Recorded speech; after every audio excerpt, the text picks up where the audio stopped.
So we're gonna look at that today. I got some quality cables that has the really cool symbols. That's what these are. You could open the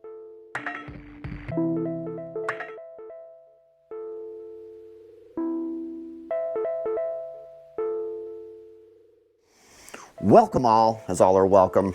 Welcome back down to the basement. This is where my wife keeps me, and this is where I keep my Jordans and everything else I give a shift about. So we're gonna look at that today.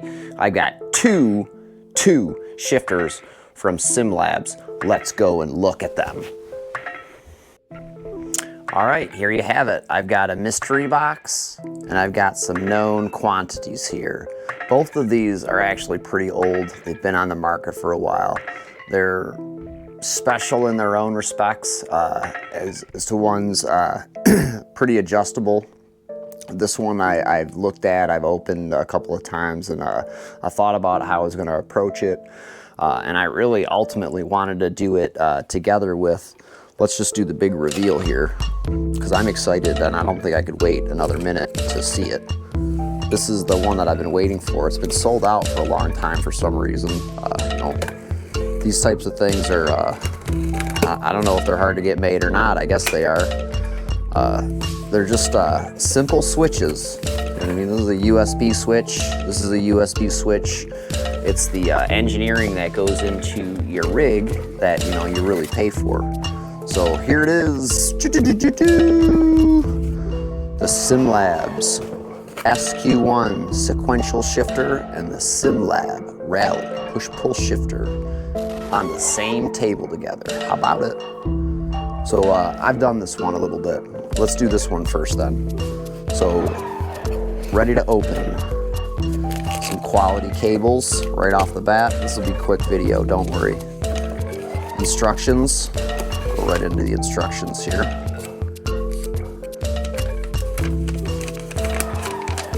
SimLab quick start guide.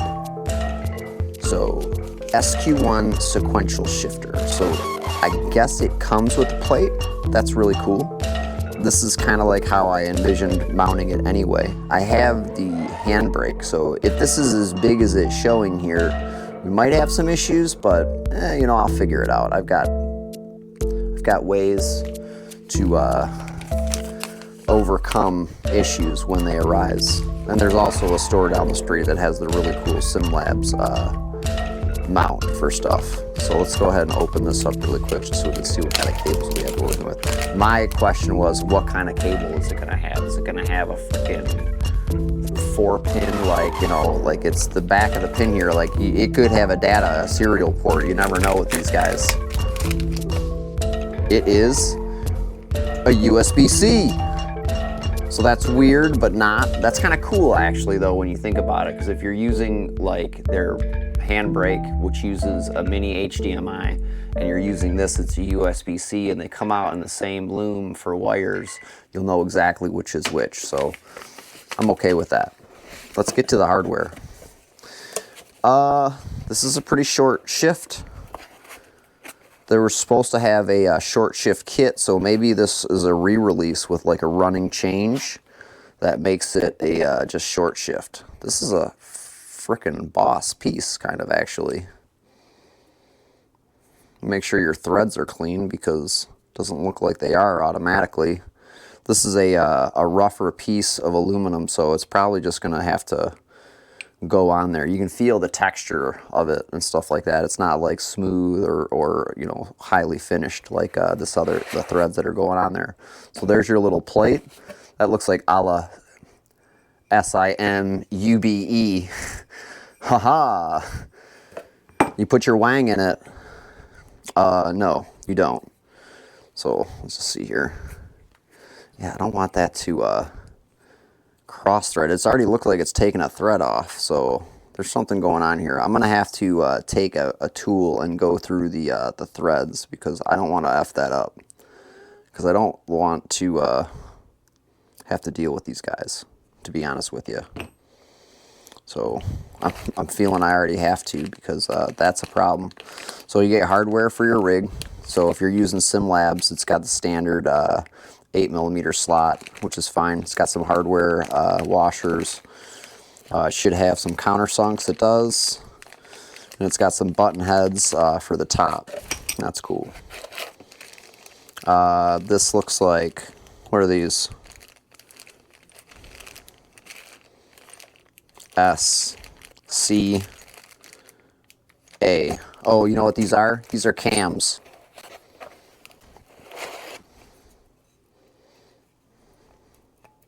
So inside, internally here, that you can probably adjust these cams if you, let's look back at the instructions here. More information would be detailed at a different time.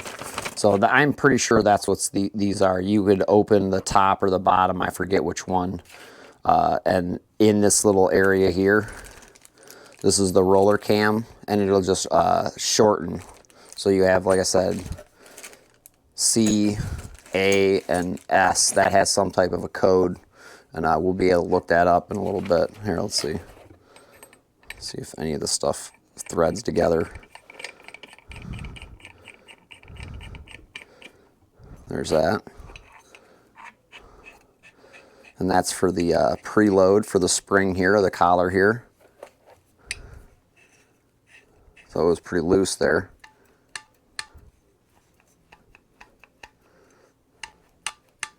So that's pretty cool. I mean, it's not like super loud. It's not as loud as I thought it would be.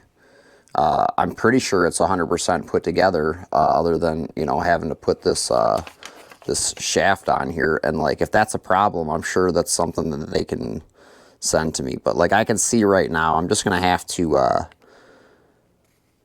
go through these threads with a either a different bolt to make sure that they go through, or I'm going to have to you know, I have some tool to get through there, so I'll go through there and pick all that out or whatever. So just, like I said, we don't ever want to force it.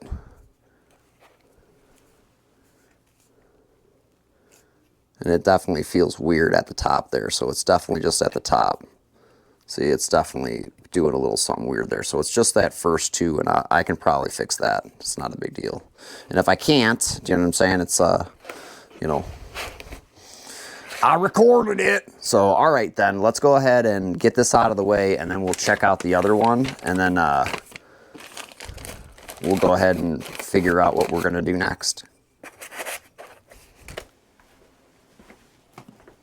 Where those are definitely different cam rollers. There's a tactile soft, a tactile, there's a comfort, so just to make it easier, and then there's also a silent, so to make it quiet.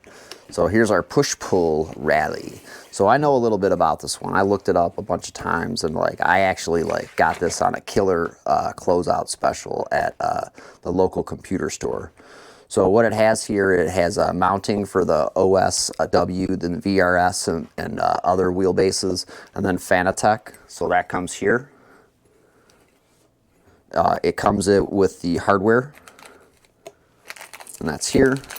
And it's basically just replaces the side bolts for whatever it is wheelbase that you're using to accommodate these things. And then you have the switch, which is right here, and it's a pretty good switch, push-pull. So when you have it on here, you can actually take it off and then put it back on when you need to, which is kind of cool. So it's got that bicycle thing here. I don't want to like mess it up. I've had it on like one time, and I didn't really get to totally use it all the time because like I was doing a bunch of other stuff. But that's it. This is the push-pull rally shifter. You know, why would you need any of these things? You have a, you know, a wheel with paddles on them already. Yeah, well, that's all fun and dandy and everything like that. These are the different lengths. No, these are the different lengths. So you have a short one, and then you have long ones, depending on your offset for your wheelbase. I'm going to show you it put together here. So you put your, so for OSW, pop it on there, and then you have it all set up there. So yeah, so you actually have 3 sets of adjustments. So short, medium, long. And then Bob's your uncle. You're a rally car driver. I hope that was informative.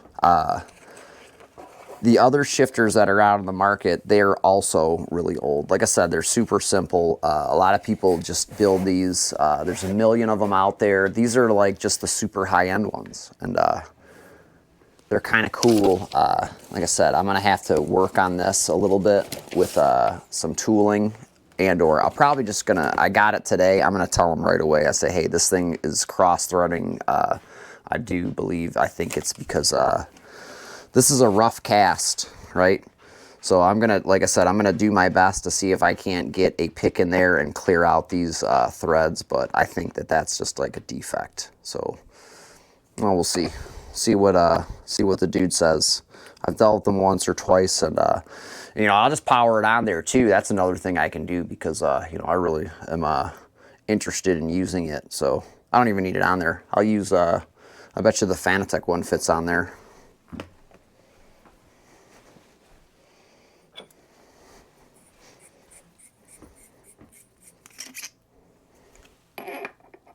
That one doesn't.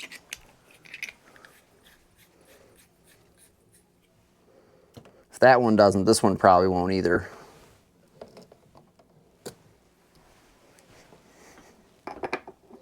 Nope. Negatory. Well, we tried. Anyway, yeah, I'm interested. They're cool. And this is definitely one that replaces this goofy Husqvarna one that I have, which I just can't stand. And I'll show you actually. So, difference between the two.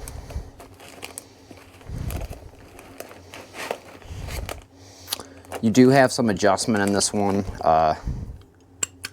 You gotta open it up and start doing on some springs and stuff like that. I forget exactly how you do it. But this thing kind of sucks because it's really small, and there's really not much to it when, as far as like the height and all that other stuff. This is going to be a much more substantial piece once the knob is on there too, because that's the biggest knob there is. Whoops. See the difference in length or whatever, so it's going to be definitely an improvement. So hopefully we'll get all that straightened out. Thanks for watching. Make sure you like, subscribe, and support these companies if you like this high-end stuff.